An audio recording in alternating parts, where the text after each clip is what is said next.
নমস্কার বন্ধুরা, এসএস কৃষ্ণায় আপনাদের স্বাগত। আপনারা কীরকম আছেন? আজকের একটা নতুন রেসিপি নিয়ে এসেছি। তা আমি জলপার চাটনি করব, কিভাবে করব সেটা তোমাদের সাথে শেয়ার করব। কড়াই গ্যাসের উপর বসিয়ে দিয়ে তেল দিয়ে দিচ্ছি কালো সর্ষে, দুটো শুকনো লঙ্কা ভেঙে একটু হালকা করে ভেজে নেব এবং জলপাইগুলো ভালো করে কেটে ধুয়ে নিয়েছি। একটু মশলা দিয়ে কষিয়ে নেব। আমি জলপাইগুলো কড়াইতে দিয়ে দিয়েছি, এবার একটু নেড়ে দিলাম।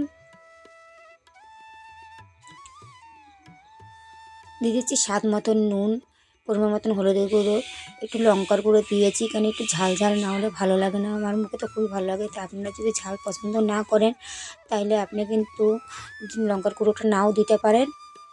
আমার কষানো হয়ে গেছে, এতে দিয়ে দেবো পরিমাণ মতন জল দিয়ে ভালো করে কিন্তু আমি ফুটিয়ে নেব। দেখো আমার কি সুন্দর ফুটে উঠেছে।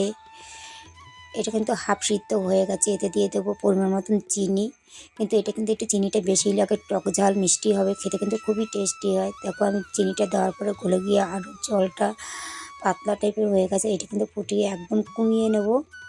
একটু ভালো করে একটু নেড়ে দিচ্ছি। দেখো এখনও কিন্তু হয়নি, এইভাবে নেড়ে নেড়ে কিছুটা জলপাই কিন্তু ভেঙে দিতে হবে, তাহলে কিন্তু আরও টেস্টি হবে খেতে।